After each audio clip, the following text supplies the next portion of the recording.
tudo bom? Tudo! E daí, Belinho? Estamos na luta! Estamos na luta! Tudo bem? Sejam bem-vindos ao canal A Idade Convida. Vamos tentar puxar o roteirinho. Nós estamos discutindo o tema sobre envelhecimento. Isso. Saudável. Saludável. Em espanhol, saudável. Saudável. E no vídeo anterior nós vimos a questão relacionada à própria definição do que seria o que era envelhecimento e o que era saudável. Do que era saudável. E antes de entrar no tema de hoje, eu vou pedir que vocês não esqueçam, por favor, divulguem o nosso canal, compartilhem, se inscrevam, comentem, mandem as dúvidas, os questionamentos, as críticas, estamos abertos e nos ajudem. Os temas são sempre bem interessantes e, como vocês sabem, eles são relacionados com as pessoas mais velhas, né? Como nós abordamos no vídeo anterior, o envelhecimento saudável, nós elencamos vários tópicos. Nós vamos paulatinamente discutindo cada um deles. Então, no vídeo de hoje, nós vamos falar de algo bem importante, relacionado à avaliação global do idoso. O que nós entendemos como avaliação global, o que a literatura fala, o que a academia preconiza e principalmente a opinião de alguns profissionais, de alguns autores que tratam desse tema. Fechado? Fechadíssimo.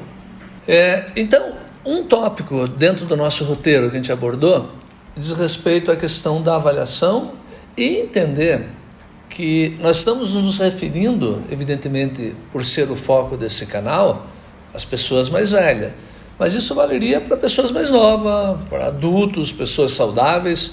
Eu acho que é importante entender que a avaliação, ela sobre vários aspectos, ela é um fator preventivo. Isso, né? Correto. Ela é um fator preventivo de doenças, da instalação de doenças, né? Sim, todo mundo, independentemente da idade, teria que fazer um check-up de saúde para determinar como está a saúde em geral. Mas quando já passamos dos 60 anos, é ainda mais importante. Eu estava falando com a Adel antes de começarmos a fazer essa gravação. Estava falando para ele que tem alguns autores com uma teoria que eu gosto muito, que eu compartilho, que é assim: não é que com o envelhecimento aparecem algumas doenças. Eles consideram que o envelhecimento é a doença. Quando nós envelhecemos, começam a aparecer coisas típicas do envelhecimento, como, por exemplo, a perda da visão, a perda da audição, problemas neurodegenerativos, que tem várias doenças neurodegenerativas, como o Alzheimer, o Parkinson. Começam a aparecer problemas de perda de massa muscular. Então, assim, eles consideram que envelhecer por si só é uma doença. Legal. E voltando ao tema ali de avaliação, por que é importante a avaliação? E não somente uma avaliação específica, porque muitas vezes as pessoas buscam a avaliação sobre determinado problema. Eu tenho um problema visual, então eu vou no médico resolver o problema visual. Não é isso que nós estamos falando. Nós estamos falando num processo de avaliação global. Então, quando a gente fala de avaliação global, a gente fala da redução de risco. Isso. Então, eu posso reduzir o risco a partir do momento que eu tenha ciência, e isso é oriundo de um processo de avaliação. Correto. E o segundo aspecto é que se eu tenho a consciência, se eu tenho a redução de fatores de risco, eu estou reduzindo a incidência, diretamente os males, né? Os malefícios oriundos dessa incidência. É certo. Assim, se você detecta já desde o começo alguma doença, vai ser mais fácil tratar essa doença, e vamos falar um pouco dos tratamentos, e vai ser melhor o pronóstico dessa pessoa no futuro. Como é que você falou? Pronóstico. Como que é? Pronóstico? Pronóstico. Não, prognóstico. Prognóstico. Prognóstico. Eu tenho o meu tradutor aqui. Tradutor, Google Youssef. Google Youssef. Google Youssef. Então, assim, se você faz esses check-ups, você faz uma avaliação global, se você entende como está a sua saúde, você vai diminuir os riscos de padecer de alguma doença ou de conseguir um tratamento adequado para a sua doença e ter um melhor prognóstico. Prognóstico. E sobre esse tema, que eu acho que é bem importante que você está abordando, a questão do tratamento, você para de andar em círculos. Quando eu digo você, é a pessoa, no caso, né? Nós para de andar em círculos e age de forma mais assertiva. Deixa eu tentar explicar isso. Se eu sei que eu tenho um problema no coração, por intermédio de uma avaliação, eu vou fazer um tratamento assertivo para o coração. Isso. O que não é muito comum, porque as pessoas normalmente não fazem esse processo de avaliação global e muitas vezes acabam tratando doenças que não têm ou doenças que acham que existem, e essa assertividade se perde porque não se consegue resolver o problema. Isso. E nós colocamos aqui, eu vou pedir para o Gerardo comentar, porque é algo que nós não podemos esquecer. Quando nós falamos em avaliação global, e em se tratando de saúde, entre outras coisas, a gente colocou aqui que nós não podemos esquecer que nós devemos tratar as doenças em tempo de resolvê-las. Claro. É assim, o que nós falamos já daqui há um tempinho. Se você detecta um problema, com o tempo está começando essa doença, você vai ter um melhor resultado no tratamento. Então, você não pode deixar avançar os problemas. E eu quero trazer 2 pontos, Adel, importantes. O primeiro, muitas vezes a gente interpreta as coisas que vão acontecendo como normais. Então você começa a perder visão e você acha que é normal, que eu estou envelhecendo. Ou você começa a se sentir diferente, você acha normal. Então você não vai ao médico, você não vai a um especialista fazer uma avaliação porque acha que é normal. E um segundo ponto importante, tem muitas doenças que elas são assintomáticas, que você pode estar padecendo e você não sabe que você está padecendo, até que ela tem uma manifestação dessa doença e já quizás está muito avançada. Um exemplo só, a hipertensão arterial. Você pode ter uma pressão arterial elevada e você nem sente, você não sabe. Quando você começa a sentir algum efeito, é muito provável que você já tenha uma doença estabelecida, avançada, e vai ser bem mais difícil o tratamento. E talvez fuja dessa observação que nós fizemos. Talvez não dê mais tempo. Isso. Né? E um terceiro tópico, Gerardo, antes de nós falarmos especificamente de alguns problemas relacionados à avaliação, é uma coisa bem importante, que é a questão de se submeter, né? Então, nós precisamos aprender, entender que nós deveríamos nos submeter ao processo de avaliação, não especificamente naquilo que nós acreditamos. Exemplo, você falou em check-up. Nós deveríamos nos submeter a um check-up. E somente um check-up global pode indicar a presença de doenças. Isso. E daí cai no que você falou. Muitas doenças não são percebidas ou não estão manifestas. E quando são percebidas, estou reforçando, desculpe estar tocando no mesmo assunto. Não tem problema, não. E muitas doenças, quando são percebidas ou estão manifestas, muitas vezes elas estão num processo de avançado, muita dificuldade de resolução, né? Eu vou puxar algumas coisas aqui, Gerardo, e eu gostaria que você ficasse bem à vontade, e estou me colocando aqui também bem à vontade. Ótimo. Para comentar. Por exemplo, nós colocamos aqui que algumas doenças podem estar relacionadas com a idade. Daí o Gerardo faz uma definição muito boa. Adel, na definição de alguns autores, a própria idade já é considerada uma doença. O fato de envelhecer já é uma doença. Né? Então, pelo fato de existir algumas doenças relacionadas com o processo de idade, nós fizemos um elenco de algumas enfermidades ou de alguns cuidados que nós devemos ter. Então, vou pedir para você comentar aqui o primeiro. Parkinson. A doença de Parkinson. Então, assim, é muito frequente ver em pessoas de idade avançada doenças neurodegenerativas. Entre elas, as duas mais... Tem três que são bem frequentes na idade. Uma é a senilidade, ou como poderíamos definir, quando você já fica senil, você fica velho, com problemas cognitivos. Não, é a cognição, na verdade. É típica do envelhecimento. E tem outras duas muito frequentes, que são o Alzheimer e o Parkinson. Muitas dessas doenças estão relacionadas com outras doenças, por exemplo, doenças metabólicas. Hoje se fala, por exemplo, que o Alzheimer é uma diabetes tipo 3. Por quê? Porque no Alzheimer joga um papel importantíssimo todo o sistema de controle glicêmico no corpo, o tema da resistência à insulina, que afeta o cérebro.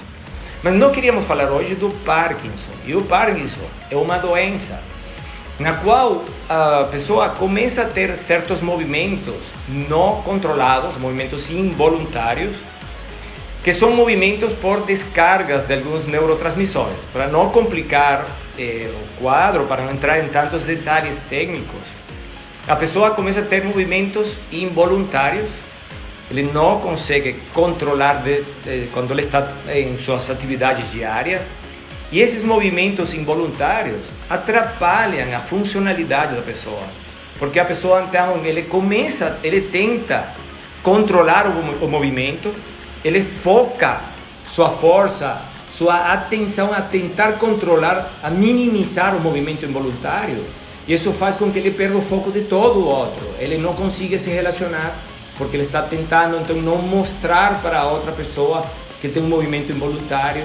Ele não consegue pensar em outras coisas que não seja nessa situação que está acontecendo com ele, que ele nem entende.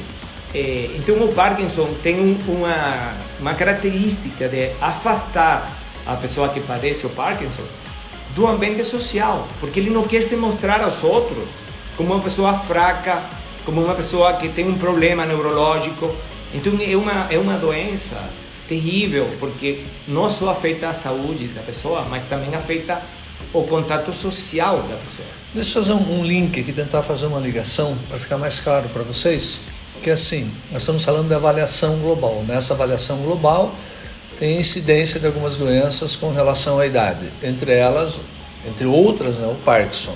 Então é importante, num processo de avaliação, detectar, né, porque hoje existem fármacos, existe uma série de atividades que podem ser desenvolvidas que, se não resolverem a doença, elas minimizam. Então o objetivo dessa conversa é isso.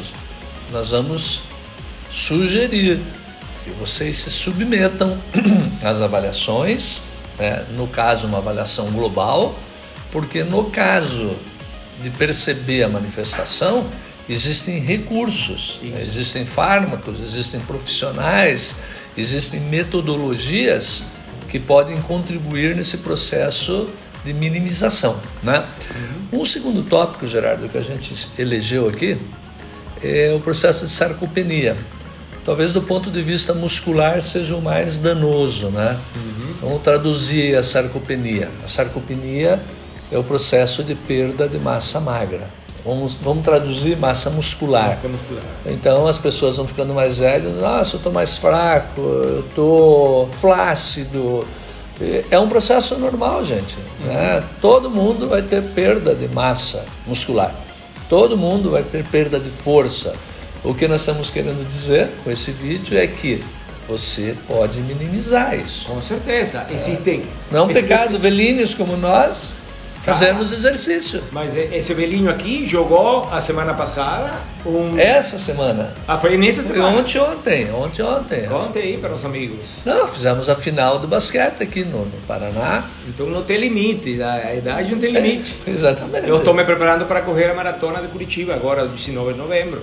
Que estamos em Curitiba, mas não é por isso, né, também. Então, assim, o que você falou da sarcopenia tem uma característica interessante, que muitas pessoas identificam a massa muscular só com aquela massa muscular visível. Você fala, estou perdendo massa muscular no braço, estou perdendo massa muscular na perna, porque é visível. Porém, você perde massa muscular em outras regiões do corpo que não são visíveis, mas que tem consequências gravíssimas. E eu vou dar só um exemplo. A massa muscular que ajuda você a deglutir. Porque com a idade começa a ser cada vez mais difícil deglutir alimentos sólidos, deglutir uma carne, porque porque nós perdemos massa muscular que ajuda na deglução.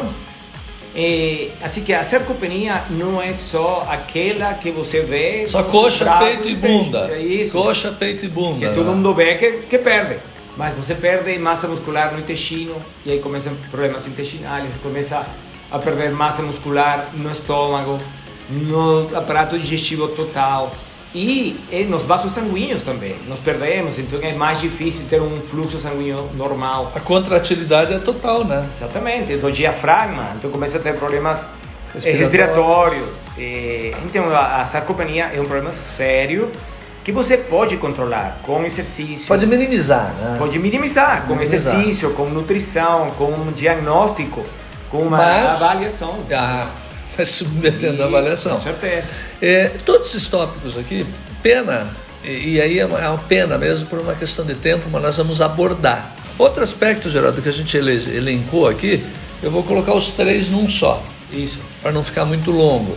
A questão da audição, da visão e do equilíbrio.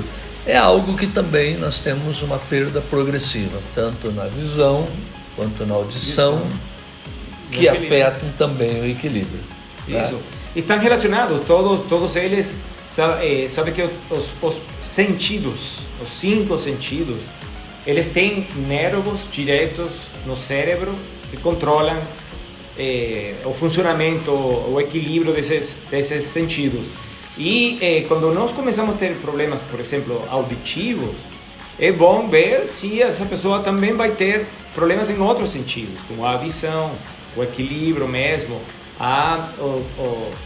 o sistema que relaciona o gosto dos alimentos, gosto, o tacto, etc. Não? É importante ter o conhecimento das nossas doenças. E uma coisa assim que eu queria reforçar é assim, nós temos lá no CPEX, que é um centro que a gente atua e estamos nele desenvolvendo algumas metodologias. Nós temos um senhor chamado seu Albino Badotti. Ele tem quase 90 anos, ele faz aula com a gente lá. O seu Albino, a família dele agora decidiu que ele não vai mais dirigir. No começo ele ficou muito relutante. Como é que eu não vou dirigir? Dirigi a vida inteira, agora vou ter que parar de dirigir, né? Com o tempo ele foi percebendo isso que nós estamos abordando, algumas perdas. Imagine uma pessoa, não estou dizendo que quando fizer 90 anos tem que parar de dirigir. Não, depende. Eu estou dizendo que se eu, por exemplo, na idade que eu estou, se eu percebesse, por intermédio de uma avaliação, que a minha acuidade auditiva prejudica a direção, eu deveria tomar cuidado com isso. Se a minha acuidade visual não permite... Hoje, aqui em Curitiba, deu uma notícia nacional de um senhor de 70, não sei em que local do Brasil, 70 e poucos anos. Ele estava numa subida, numa estrada do interior, e estava bem no horário que o sol estava se pondo. Quando ele atingiu uma altura ali, o sol bateu no olho dele, ele não enxergou mais nada, atropelou quatro escolares que morreram.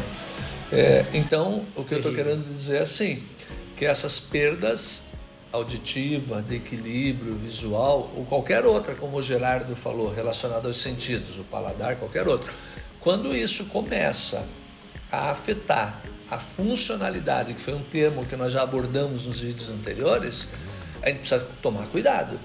Ou seja, eu não posso camuflar ou fazer de conta que um problema que está gerando um prejuízo até para os outros continue como se não tivesse nada. Se eu vou passar, aqui no Brasil se diz, vou colocar sujeira para baixo do pano, para baixo do tapete. E aí, assim, por que é tão importante já programar, agendar sua próxima avaliação? Porque o que estamos falando, as mudanças desse envelhecimento é gradual, você não percebe. Não é que de noite para o dia você deixou de enxergar. Né? Você vai deteriorando bem aos pouquinhos, é gradual. Então é importante você ter avaliações marcadas, agendadas, e não aguardar que você tenha um sintoma para então se apresentar e fazer uma avaliação.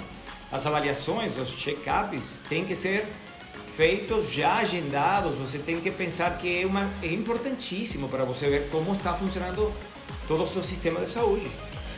E a gente fez uma das conclusões que a gente chega é que esse processo de avaliação global ele interfere diretamente na autonomia e na independência do idoso. Quando eu tenho uma saúde melhor, proporcionalmente eu tenho uma independência maior. Claro. Quando eu tenho uma independência maior, eu tenho mais autonomia na realização de qualquer tarefa. E você vai ser mais feliz. Com certeza. E você vai ser mais feliz a sua família também. Por quê? Porque não tem nada mais complicado numa família. Não, peraí. Mais feliz. Mas se a gente tem amigos assim como você, Isso. você acha que dá para ser mais feliz? Se não fosse por mim, cara, você não daria essa risada o tempo todo. É verdade, então, assim, é verdade. Se você está saudável, se você é funcional, você tem uma família que desfruta mais de você. E não esquecer que nós vimos no vídeo anterior que a funcionalidade tem dois aspectos. A das tarefas diárias e as instrumentais. Ou seja, nós não deveríamos nos contentar, só porque estamos velhinhos, em fazer só as atividades domésticas. Claro. Nós deveríamos estar aptos a realizar as instrumentais, desde trabalhar até cortar grama, até fazer o próprio churrasco. Né? Não é a idade que deveria impedir isso. Já quase encerrando, e é importante dizer, você ia comentar alguma coisa, né, Gerardo? Sim, não, eu queria só reforçar o conceito de que muitas coisas que acontecem com a idade são assintomáticas e que são progressivas. E por isso temos que agendar, temos que planejar nossas avaliações. Basicamente é o que eu queria passar para todos nós, ter essa consciência, não deixar só quando apareça algum sintoma. Legal. E tem dois tópicos só que a gente vai discutir. O penúltimo é deixar claro, e você acabou abordando já, então só vou reforçar. Você falou em alegria, né? Em felicidade. Isso faz parte aqui do contexto do bem-estar global, biopsico, social. Então, com certeza, tem uma interferência. Quando você está num estado de saúde pleno, melhor, você tem um bem-estar biopsicossocial integrado e melhor também. Né? Então é importante isso. E a gente sempre bate nisso, né? A vida com bom humor é melhor, né? Bem melhor. A vida feliz é mais feliz, com certeza absoluta. E Gerardo, o último tópico que a gente reservou, e não menos, com certeza importante, porque é o fechamento do programa, é que todo mundo entenda que, independente da idade, mas no caso, nós estamos falando de pessoas mais velhas, deve existir uma relação do estado de saúde em que a pessoa se encontra com a idade. Deixa eu traduzir e você faz a gentileza de fechar para a gente. Uma pessoa de 60 anos, ela não pode, ela não deveria ter a incidência de problemas, independente da ordem dos problemas, como se tivesse 90. Claro. Uma pessoa de 40, ela não deveria ter problemas e se comportar como se tivesse 99. Então deveria ter uma relação, e vocês podem fazer isso com os cuidados de avaliação, buscando profissionais que possam ampará-los, né? Vocês conseguiriam estabelecer essa relação. Qual relação? Se a pessoa tem 70 anos, ela deveria estar numa realidade biopsíquica social de 70 anos, e não de 90. Ou de menos. Não, de menos com certeza de menos. Olha o nosso caso aqui. Você tem, nosso 15. Não, o teu caso. O Gerardo, eu acho que é indelicado o que eu vou fazer, mas eu vou falar. Você me permite? Pode. O Gerardo está com 93 anos, Claro. mas ele está com todo o corpinho aqui de 92. Isso, exatamente. Está com estilo perfeito. Faria o recorde de velocidade de maratona com 92, porque eu vou fazer. É verdade. Gente, assim, ó, não deixem de comentar o nosso canal, compartilhe, se inscrevam, façam críticas, elogios, mandem os questionamentos de vocês. Nós teremos o maior prazer em respondê-los. Bom, muito obrigado e até uma próxima. Até a próxima. A próxima. A próxima. O Vilinho está convidando vocês, o Vilinho e o Gerardo. Estão convidados. Então, ficou compromisso, combinado. Combinado. E a vida Continua. feliz, com alegria, é melhor. É muito melhor. Valeu!